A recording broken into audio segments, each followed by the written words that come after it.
It's my 60th episode and the fall finale of my show here, and I brought you a guest that is for everyone. Next. You are tuned in to Black Hollywood Lives. Breaking into. Hello, and welcome to another edition of Breaking Into here on Black Hollywood Live. I am your host, James Lott Jr., of course. And like I said, it's my fall finale. We'll be back January 3rd. That's Tuesday, and I'll have some exciting guests for that show, of course. And it's our 60th episode. I made it 60 episodes. I'm so proud of myself. I love doing this show, and I love bringing it to you guys out there. I have a guest that I'm so excited to have in my studio. He's somebody that I believe is beneficial for you all to meet. Yes, it is very beneficial. And I titled this episode, Breaking Into Criminal Rehab and Life Change. This gentleman literally went from mobster and gang life to being a rabbi and a life coach. Talk about a path, and I'm so excited. We're going to talk about how he got there and what's going on there. It's about the Midwest and Cleveland and Ohio. His book is called, this is a long time, which I get it all correct, A Daily Spiritual Path to Wholeness, Finding Recovery and Yourself in Torah. It is my honor to have this guest for my 60th episode, Rabbi Mark Borovitz. Thank you so much. It's such an honor to be here. I'm excited. I didn't know that you were a homeboy, so yes. You know what I mean? I am. I'm missing some Bob Evans right now. Bob Evans' best breakfast on earth. You know it's good. You know it's good. I miss it so much. You can follow us on YouTube and iTunes under Breaking Into and the Black Hollywood Live, and all my episodes are there, of course, and this one will be there too. Yes. Okay. So I want to tell people. A lot of people will say the bad neighborhoods, just all the bad stuff is like the coasts, or they'll say Detroit, or they'll say Chicago. But there are, Ohio, Cleveland has a lot of racial tension in the past, and there's some real poor areas, right? Oh, yeah. What a lot of people don't know or remember is that Cleveland, in Cleveland, the Italian gangsters and the Jewish gangsters always got along. In fact, Meyer Lansky came to Cleveland to see the gambling operations that they were doing. They were doing them in Cleveland, and then they were doing them in Beverly Hills, Kentucky. Wow. I don't know if you don't know that one. Yeah, that's just over the river from Cincinnati. Well, Cincinnati, yeah. And so, there was always there was always racial tension there. Yes, a lot. In the 60s, 50s, 60s, 70s, there was all kinds of stuff happening. Yeah, in fact, my father, he should rest in peace, he bought a business in 1959, reconditioned drums. Oh, wow. And black men were making less than white men for the same work. That's amazing. Yeah. So my father, the first thing he did was raise the pay of the black men to be equal. They were doing the same job. Yeah, the same work, so, yeah. All the white guys quit. Oh. And not one white man ever worked for him in the 6 years he had the business. Wow. So it's more important that they made more money, or the what it means behind that for them, that they make more money than a black man. Right. Than have a job. And this was the North. This is in the North. And we went through the riots and but Cleveland was also a melting pot. Mm-hmm. Okay, and we growing up, we never learned that somebody who was black or Latino or Asian was less than us. And that was a cornerstone of my home, and it was a cornerstone of the temple that I belonged to. It just, people are people. Mm-hmm. And later on, when I made my return to decent living, yes. I read something from Rabbi Abraham Joshua Heschel, and he said that prejudice is an eye disease, EYE. Okay. And in my house, my father was a workman circle guy. He was a socialist. My mother, and we just didn't know from it. Mm-hmm. We didn't know from that. We knew the tensions. We saw what was going on, in the school, in the world, and in the city. But the thing that and truthfully, until my father died, I didn't know we were poor. Yeah, I can believe that. So, and we always gave to charity. As a kid going to Hebrew school, I always had a dime or a quarter that I had to put in Okay. for tzedakah, for charity. Yeah. And no matter what I wanted, that 10 cents or that 25 cents was in another pocket throughout the day, and I couldn't touch it. Got it. I just knew I couldn't touch it because I had to know that somebody else needed something also. I kind of like that. So I grew up in that kind of a atmosphere, and I changed. Yeah. We'll talk about all that, of course. But the atmosphere was one of the atmosphere I grew up in was one of solidarity, okay, of humanness. What I saw around me was prejudice and one-upmanship. Yeah. And so going from the inside insular world of my family to the outside world of school and work and everything else, it was really a split. Got it. And I never. It took me a long time to be able to heal that split. Oh, got it. Yeah, I'm sure. Yeah. Because I also had that split inside me. Yeah, right. From a kid, I never thought.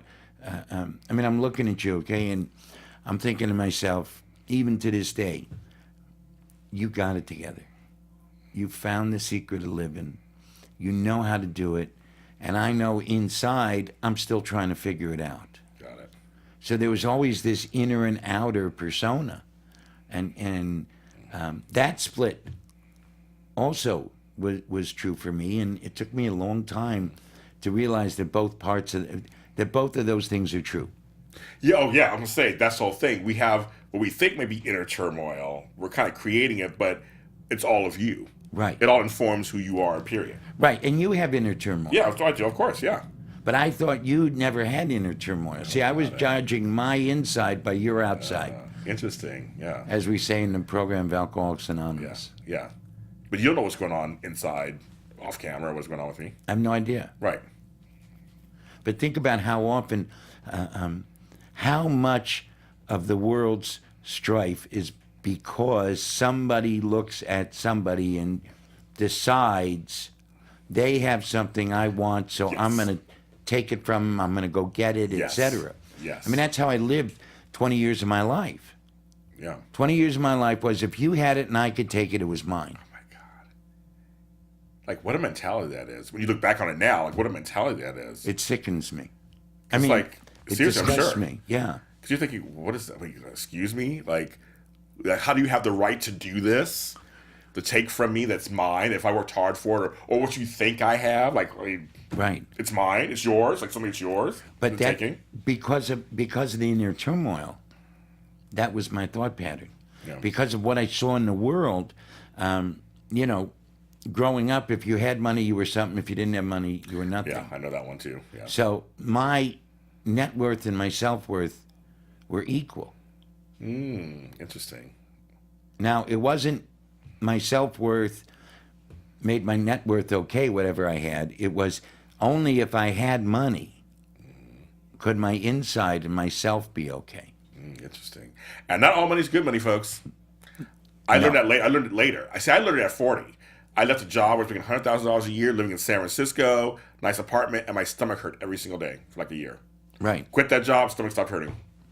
Well, yeah, that's the thing, but you have to have the courage to follow your own conviction. Well, it took me a while to get there, but yeah, I did it. Yeah. But a lot of people stay in what I call low-grade misery because Yes. they won't leave that $100,000 job. Nope. And I understand. It's not like I'm putting them down or anything. Yeah, I'll get it too. But you think about it, how many people, James, live in this low-grade misery? How are things? Not bad. Right. What's happening? Same shit, different day. I hate Yes. that. Oh, Somebody yes. says to me, same shit, different day, I want to choke them now. Yes. No, I know. I get it. Because we all think immediately the real bad lives or the real rich lives. But like you're saying, it's I have friends who have no ambition for anything, but they hate where they're at. But they kind of just move along. Well, it's not that they don't have any ambition; they don't have any hope. Well, that's it. There's that too, I guess. Yes. See, because until you heal the split inside of you, until I could accept I am this guy, okay? I'm a guy that was a con man, a thief. I hung out with gangsters. I ran with people in the Italian mafia in Cleveland, Ohio. And until I could accept, yes, that was me. And at the same time, I took care of my sister. I helped my mother. I was a brother. I was a nephew. I was a cousin. I did good things then, too. Yes. But. Until I could, no, not but. Really? It's and. Really? Okay. Think about this. As soon as you say but, Yeah. you negate whatever came before the but. Oh, yeah, sure. Okay. Yes. Okay. I go with that. Okay. So I was this and I was that. Okay. Yeah. But I lived it that because I did this stuff, none of this other stuff mattered.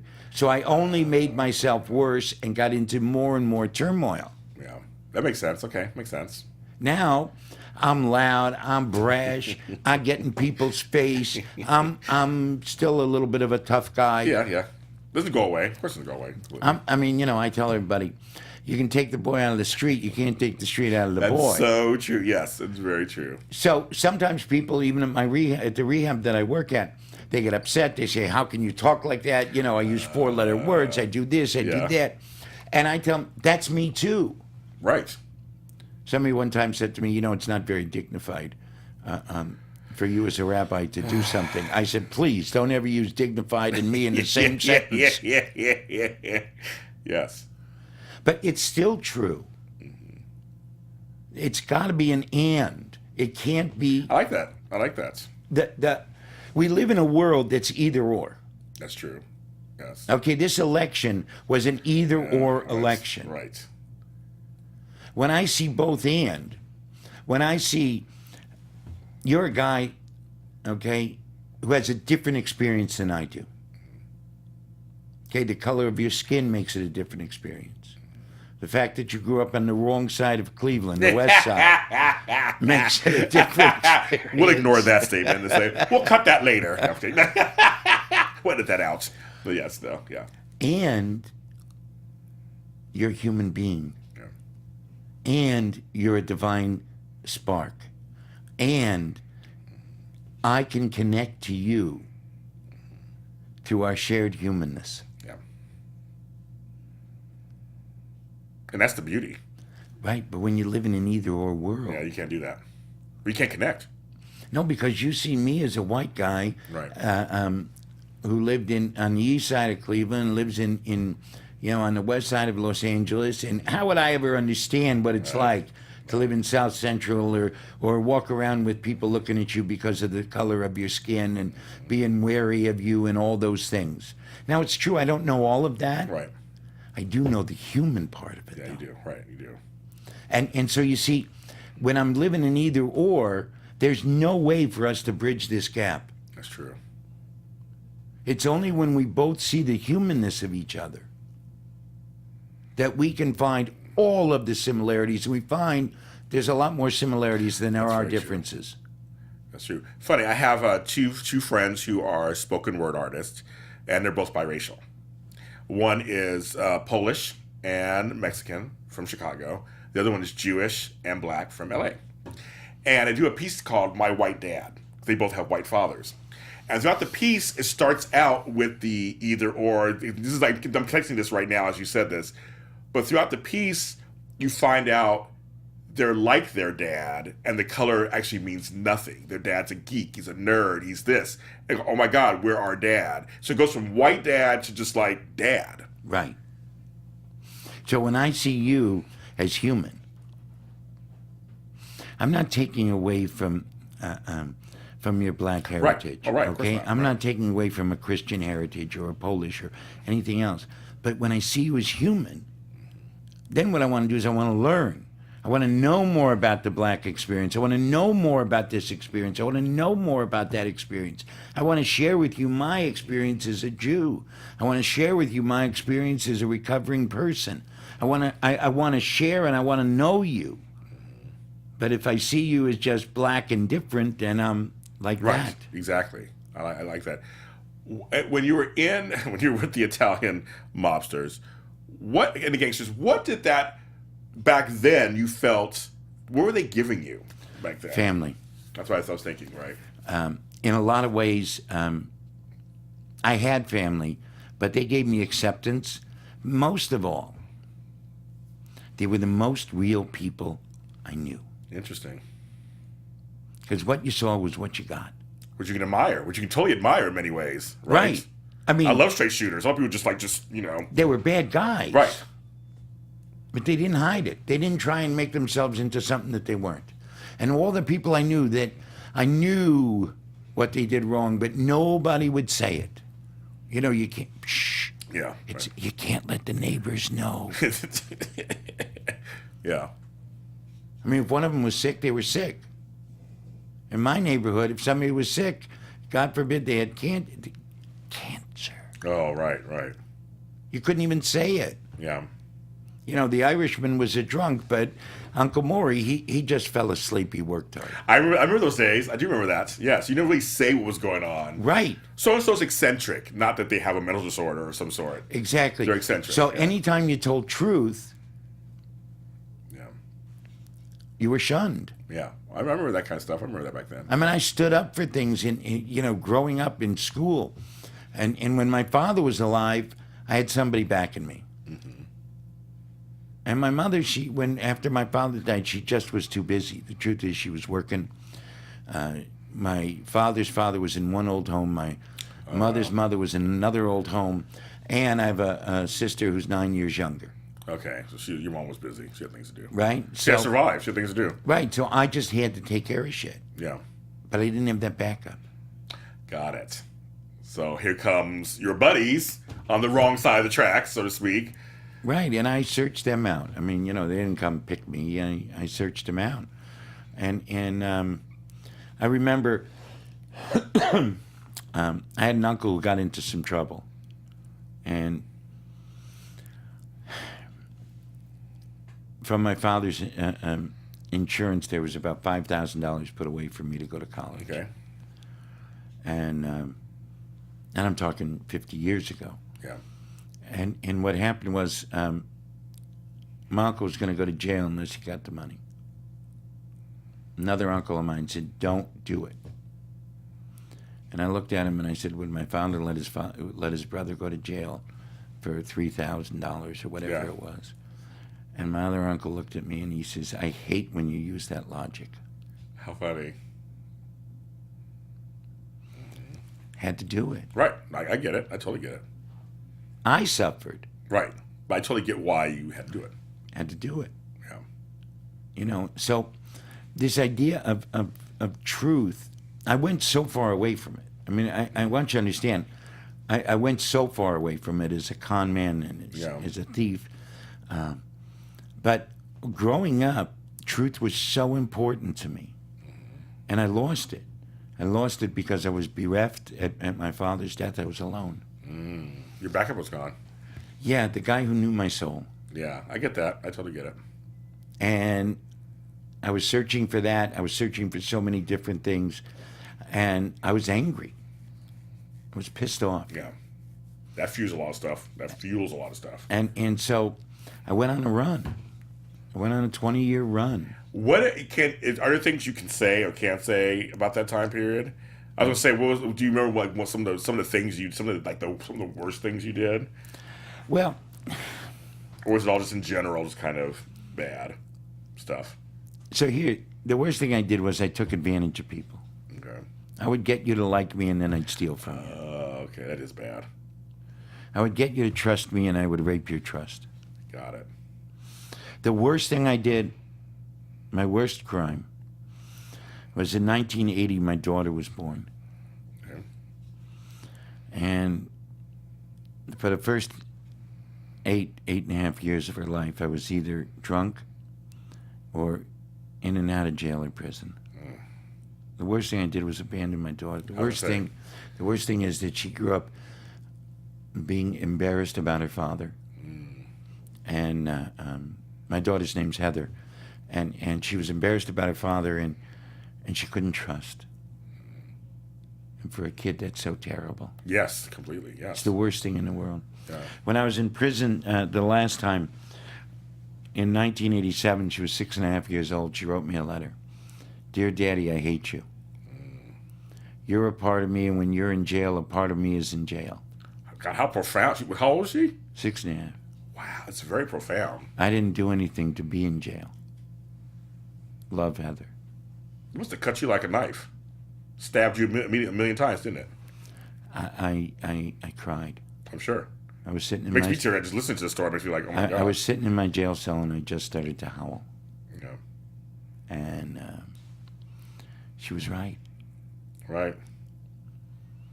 I mean, I'd already started this path to recovery, but I knew she was right, and as you can tell, it made a big impression on me. Yeah. I mean, these are the exact words I know because Yeah. she's been in the audience when I've told the story, Okay. and she's saying the words as I'm saying them. Yeah. And people look at her, and she says, those are the exact words. Just such a profound statement for somebody that young. Yeah, well, my daughter's brilliant. That's one thing that's good, isn't it? Yep. All this. But that's the worst crime I did. You know, it's funny. I have 2 daughters and I have grandchildren and stuff. And I tell you, when I used to have to leave my daughter to go out of town and do something, I felt bad because I had to work. Right. And I couldn't be there for certain things. I can only, your thing is even more to the 10th degree of just like when you go into prison. It's like it's a whole other thing. It's like it's different than just, I can still call, I can still go see my daughter. You couldn't do anything. Nothing. Wow, it's so weird. That's just interesting. How do you survive in prison? How do you just found ways to survive? Yeah, I mean, I was a clerk. The truth is, in those years, Yeah, if you carried yourself well and you didn't look for trouble, you were fine most of the time. you didn't get into any trouble. Wow, this is amazing. It wasn't gladiator school at that time. In fact, that's one of the things some of us old guys were talking about, even in 88, Yeah. 87, 88. We said, man, we can't come back to the joint. There's too many youngsters here. I know. Yes, exactly. I'm sure. Okay, so what was the point that turned you around and said, I gotta get recovery, and I just gotta. We'll start there first. We'll get to the rabbi stuff in a second. We'll get to that first. So in 1986, I was on the run, and I was still living in the valley here. I was walking across. I was crossing the street, Victory, Oh yeah, Victor. Yes. at Fulton. Oh, okay. I know what that is actually. It was I think it was a Wednesday or a Thursday, and I was on my way to Las Vegas to bet a 10-team football parlay. I was a good handicapper in those days. Okay. And I was going to pay off the bad checks I had. Okay. Just stop. I was done. Yeah. I'm walking across the street. A white Ford Fairmount turns the corner. I don't think anything of it. Detective Jim Bashira from the LAPD Okay.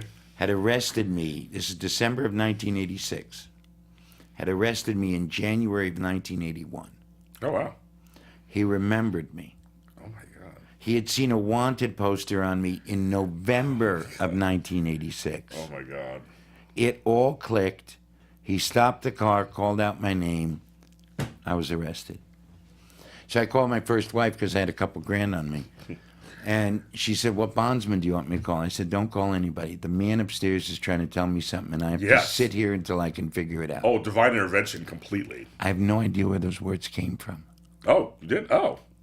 Okay. It was not only divine intervention with Detective Bashira. That thought was an ecstatic experience. Wow. I hadn't been thinking about that. I hadn't been thinking about God, nothing. Yeah. And so I called my brother, who's been a rabbi since 1975, Okay. and I said, send me a Torah and a prayer book. And he did, and I started to immerse myself in the Yeah. text. I didn't just read it, I immersed myself. Yeah. I immersed myself in prayer. And I started at the beginning in Genesis. So in the 3rd chapter of Genesis, God says to Adam and Eve, Ayeka in Hebrew, where are you? What's Adam say? I'm hiding. Yeah. And I started to cry because I just had this overwhelming experience. As I'm telling you now, I still have it. Yeah. Of how many times God's called and I've hidden. And at that moment, I saw how I had hid for over 20 years. Wow. And it was like, I could only cry. Right. No, right. I get that completely. Yeah. And then I started to read the Torah, and there was a rabbi in prison. I started to study with them. The whole idea of tshuva in Hebrew is repentance, return, and new response. Okay. So in the Jewish tradition, the gates of repentance, return, and new response are open all the time. Okay. You're never so bad that you can't come back. Right. In fact, the Jewish tradition says that tshuva, this concept, was put into the world before the world was created. Okay. I add, because God knew we'd screw up and need a way back. I believe it. Yes. So you see the whole myth of Yeah. perfection. Yeah. And as I'm reading the first 5 books in the Hebrew and the rest of the Hebrew Bible, one of the things about the Hebrew Bible, we have no perfect heroes. Yeah. Every one of our heroes Flawed. flawed. And here I am thinking that perfection is the goal, and I realize, what am I doing? There's no perfection. There's no such thing. Right. Now, Christianity, of course, has Jesus. Yeah. Jesus was perfect. Right. Well, you got a tough, Christians have a tough Yes, we do. tough act to follow. Right. My guy is Moses, Abraham. Abraham, we call him Avraham Avinu, Abraham, our father. So Pop pimps mom twice, Yes. throws one kid out, and almost kills the other one. And he was a great man, too. Both are true. Yeah. See that? Both and. No, you already got me already. My language is changing already. I like that with the and. Right? Sorry, I'm already thinking that way already. Jacob, and all the heroes of the what some people call the Old Testament, what I call the Hebrew Bible. Yes. They're all flawed. Yeah. Think about the prophets. The prophets. Right. Prophets they have such they have such a fire in them. Yeah. Oh yeah, I would say they do. Yeah. Think about this. They went to Donald Trump or Barack Obama or George W. Bush, name anybody, and they said, you can't act the way you're acting. God says you are wrong and you can't do it. The amazing thing is that we have their words, because they should have been killed. But even the kings, in ancient Israel knew that they had to listen. Yeah. We don't have that today. For me, the last 2 prophets that we've had in America were Martin Luther King Jr. and Rabbi Abraham Joshua Heschel. Both of them stood up and said no. In fact, Rabbi Heschel says that the prophet was somebody who could hold humans, mankind, and God in one hand in one moment, in one thought. And that they had a powerful dissent, painful rebuke, a deep love, and unwavering hope. That's what we have to recapture today. That's what recovery forces us into. See, being in recovery means that I have to have a painful rebuke. If you're doing something wrong, it hurts me to tell you, and I have to. And when you tell me what I'm doing wrong, I'm grateful. You know why I'm grateful? See, everybody takes criticism, so, who are you to take my inventory or do this? You know what happens?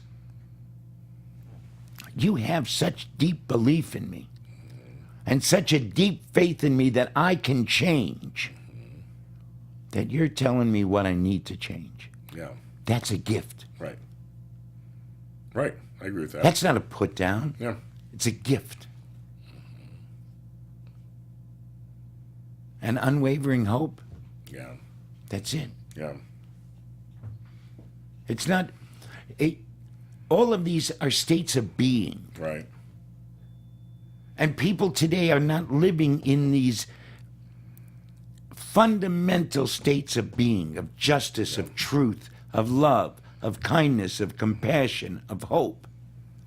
That's what recovery brings. That's what the recovery community has to bring to the entire population of America. But instead we're shunted off, those people. I mean, even people in recovery are pushed away. Yeah. I always believe that education in any form is empowerment and it's hope-giving. It's like you get hope. When you have education, when you learn something, you read this book or you learn something, it empowers you. If you're not learning, you're dying. I agree. And education learning doesn't stop either. If it stops, then you should be dead, right? I'm going to keep learning until I'm 100 or whatever, however long I live. The day I stop learning is the day that if I stop learning and I'm still breathing, all I'm doing is existing. I'm not living. Exactly, I agree. And we have a group of people in the world who know everything. I know, right. So Rabbi Heschel, in an interview in 1972, said, I'll show you a person who has no problems, a person who has all the answers, a person who's satisfied. It's this fictitious person. He's an idiot. Because the deeper our problems, the deeper our challenges, the deeper our humanity, and the deeper our connection to each other and to God. That's what recovery brings. That's what this book is about. That's what my life has been about. And that's, this second life of mine, I should say. Okay, yeah. And that's what we're missing. See, nobody's talking about this because everybody's afraid of it. They're afraid to see truth. Well, seeing truth is scary for a lot of people. It's actually, I always feel the hardest, because I'm a life coach and I encourage and invite my clients to, do exercises, look within themselves. And that's the hardest thing, to look within yourself truthfully and to see it and accept it. Are really, I can look at you and say, oh, well, you did this, that's your truth, blah, blah, blah. But to look at yourself and go, wow, when I used to do these things, that is a part of me and I did them. It's hard to do that for people. Well, because we're taught not to. Right. See, and the Jewish principles, not that they're taught necessarily either, okay? I'm not saying that we're doing it. But the principle is that I have to do tshuva one day before I die. Mm-hmm. And since none of us know the day of our death, we have to do this tshuva every day. The only way that tshuva starts, according to Maimonides, the famous 10th century scholar, tshuva starts with a cheshbon and nefesh in Hebrew. It means an accounting of my soul. I have to make an accounting, which means I have to do assets and liabilities. I have to see all of me. Yeah. And I have to see where I missed the mark and where I hit the bullseye. Right. Where I missed the mark, I have to see how somebody was impacted. Oh, yeah, that's you, yeah. So, like with my daughter, the impact of my actions on my daughter was that she wasn't able to trust. The impact was abandonment. Now, if I don't look at that, how can I ever make a proper amends or a proper tshuva? I can't have proper restitution, nor can I restore her dignity back to her. Because ultimately, anytime we hurt another person, whatever we do, we're robbing them of their dignity. It goes back to what we were talking about. It doesn't matter black, white, right. LGBT, whatever, heterosexual, none of it matters. The Jewish tradition teaches that your soul is worth an entire world. We say whoever destroys a single soul, they destroy an entire world. Whoever saves a single soul, they save an entire world. Well, there's a lot of people that aren't committing murder, okay, physical murder. But there's a lot of people that are destroying the souls of other people. I agree with that. And they're destroying worlds. You're a precious gem. I'm a precious gem. If I don't treat you in that manner, you have infinite worth, infinite dignity. And, according to my tradition, you have uniqueness. There's nobody else like you. So, I have to honor that. Right. I have to respect it. I have to help you grow it. And you me. Right. Otherwise, there's no humanity. Right, I agree. I have a philosophy on the show is that we share knowledge, pay it forward, and lift each other up. That's my motto. Those three things to me are so important. We should be doing for each other on an everyday level, just like we should be doing. That's foundational. Right. You have no world without that as a foundation. I mean, I'm in complete agreement. See, but it's not just important. It's imperative. It's you can't have a house if you don't have a foundation. Right. You can't have a life if you don't have a foundation. And if what you're talking about isn't the foundation for everybody's life, that's why it blows over so easily. That's why there's so much anger and hatred and finger pointing. Yes. Because if I can blame you, I can absolve myself. It's a lie. Right. No, right, I know. I mean, at my high holiday sermons, they were about something that Rabbi Heschel taught in this interview. Self-deception is a major disease. I like that. And one of the greatest... I don't like it, but I mean, I like that thought, yes. And one of the greatest desires of humans is to be deceived. Very profound. I think very true. So recovery is about no more deception. Right. Well, recovery is about looking inward. Right. Where we're taught to look outward for everything.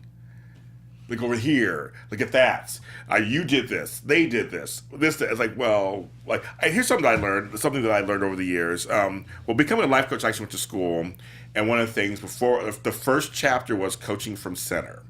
So we had to get to center first, get to know who we are first before we even do any lessons on coaching anybody else. I loved it. It was so transformational for me. I loved it. And one of the things that my language changing, you were here in LA, lots of traffic everywhere. I used to always say I hate traffic. I'm so over the traffic. Until I was told by a teacher, well, you're a part of the traffic. Right. You're also in the car going on the 101 or the 134. You're part of the traffic. You are traffic. And it's funny how you think little things like that, they seemingly seem like these little obvious things, but when they're said to you and you don't really realize it, wow, what a learning curve that was for me. I was like, oh, you're right. I never complain much anymore about it. Because I'm just like, well, I'm here too at 5:30 in the afternoon like everybody else trying to get somewhere. That's beautiful, because I'm as you're saying it, I'm thinking about this this book. It's one of the wisdom books from the wisdom tradition of Judaism. It's called Path of the Just. In Hebrew, it's Meshillas Yesharim, or path, the way of the right way, you could say. And it's Rabbi Moshe Chaim Luzzatto. It's so crazy what you said. Says in the introduction, I'm not going to tell you anything you don't know. See, there you go. What I'm going to remind you about are truths that everybody accepts, and we take so much for granted that we don't pay attention to it. So if you just read it once, if you're just going to read this book once, don't do it. Oh, funny. Right. So think about it. Think about how many times during the day you come back to center. Mm-hmm. Think of how many times during the day are you smacked in the face with a truth that you know, and we just become oblivious to. You do. It's just kind of crazy. You do. Right. So one of the things about recovery, one of the things about life coach, one of the things about, and by the way, when I use recovery, I'm not talking about just drugs and alcohol. Right. I'm talking about recovery from the human condition of deception. I like that. Yes. Okay. So, or what we're recovering is our humanity. Yeah. Every day I have to do it. Right. It's not just done. Okay, I'm done. I'm cured. I'm done. It's not like that. Right. But you see, that's what everybody wants. One and done. What's the quick fix? Yes. That's not how it works. Can't. I tried it for years. I've tried it before too. Doesn't work. Right. It really doesn't work. But people are not willing to accept this truth. That's the problem. Yeah, I agree with that. See, that's That's what you and I are railing against. That's what a guy like Dr. Drew. Okay, I mean, Dr. Drew has done so much to help people see truth. Yes. And most people don't want to listen. You don't. And you know, as a guy that's like out there and everything, I get vilified a lot because of my style. Right. Okay, and you know, I'm all screw the packaging. Listen to the like you don't blame the messenger. Screw the packaging. Look at what he's saying. Listen to what he's saying. right.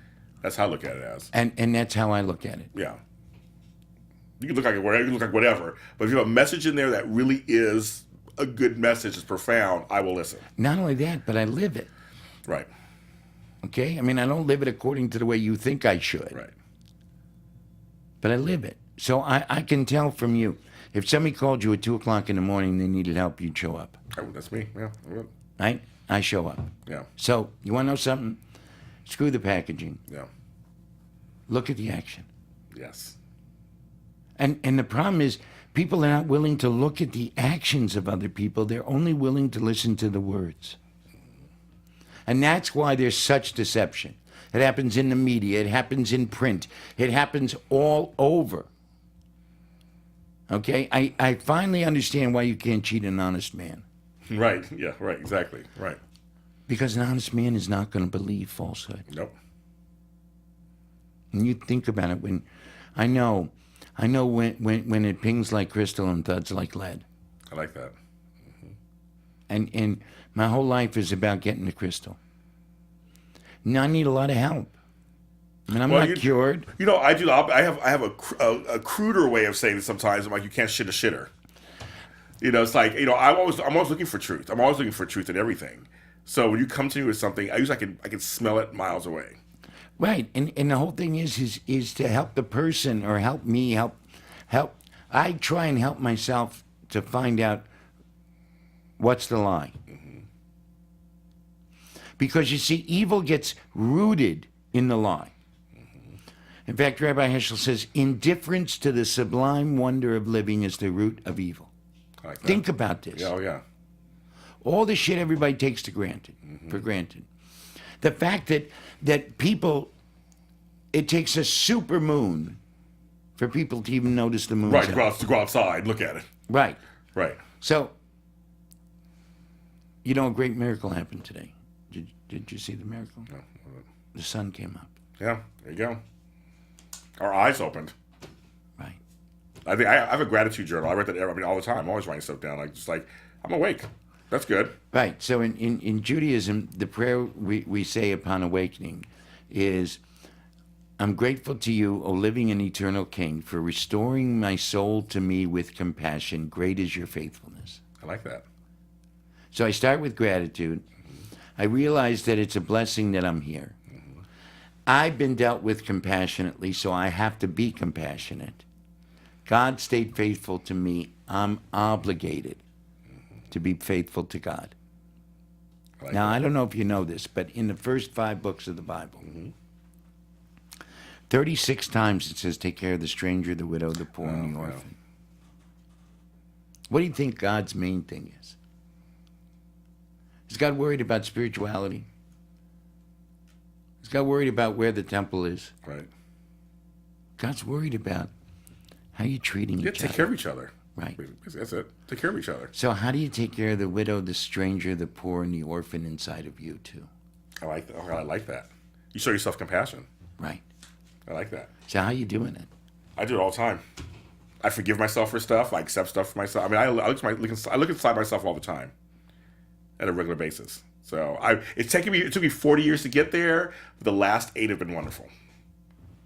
You're blessed. It only took you 40. Right, no, right. Yeah, right. You guys, okay, I could talk to you forever. You have to come back again. Anytime you want me. You have to come back again. I mean, like, seriously, I could talk to you forever. We have a couple of minutes. I always ask my guests the same 2 questions. So quickly, if you could think of these 2 answers. I don't, as you guys know at home, I don't prep them ahead of time. I believe in language, and you've changed my language today, which I'm appreciative of. What word do you think we should take out of our vocabularies or out of our mouths and never say again? word or phrase? Do a phrase. You have either one. Same shit, different day. That's why you just say you didn't like that. That's right. And what do you think we should say more of? We may not be saying enough these days. Hello. No, I like that. That's a first for my show. Okay. Think of how often we walk by people. I walk down the street, I say hello to people. Over 50% of them ignore me. I'm sure. Especially in California. And Sure. no, every place. Every place? And the other 50%, only half of them respond. Interesting. Can I tell you a quick story about this? Yes, tell you a quick one. Yes. My brother, my eldest brother, died from complications of multiple sclerosis. Oh, okay. He used to sit outside the old home in Cleveland and smoke, and he would say hello to everybody. Now they're going to visit people in the old home. How funny. People wouldn't say hello to him. One day I'm there, and a guy just looks at him kind of funny and keeps walking. I follow the guy in, and I say to him, "That's my brother." Because he's in a wheelchair, you can't even acknowledge him. I mean, I'm starting to go off. The guy says, "Would you introduce me?" I introduced him. My brother died about a year later. This guy comes up. My brother Neil and I were doing the funeral. Yeah. We're both rabbis. And this guy comes up. He said, I don't know if you remember me. I said, "I'm sorry, I don't." He said, "You remember the guy that you yelled at for not saying hello to your brother?" And my brother Neil's like, "Oh, no, he did it again." And I said, "Yeah, I'm sorry." He said, "Don't be sorry." He said, "I started to say hello. Every time I came home, I actually said hello and cared about what my family said." Oh, my God. He said, "At work, I walked to every one of my employees and I started to say hello to them. My business got better. Now I walk down the street saying hello to everybody just like your brother did, and people look at me just as crazy as I looked at him." I love it. That's a great story. You paid it forward. Tried to. Finding Recovery and Yourself in Torah. That's the book. It's a really cool book, too. You can put it in your bag, your purse. You can put it in your backpack. Easy to carry around. Very lightweight. Nice and slick. It's good with some good stuff inside. Rabbi Mark, thank you so much. Thank you. It's been my honor. I'll come back anytime. I'm gonna work it out because you seriously have to come back. And he's on Twitter at Rabbi_Mark. Again, thank you so much for watching my show this past year or so that I've been doing this for. We're going on a fall finale back on January 3rd, Tuesday. It's after the first of the year, 2017. I love you guys very much, and I'll see you guys next time.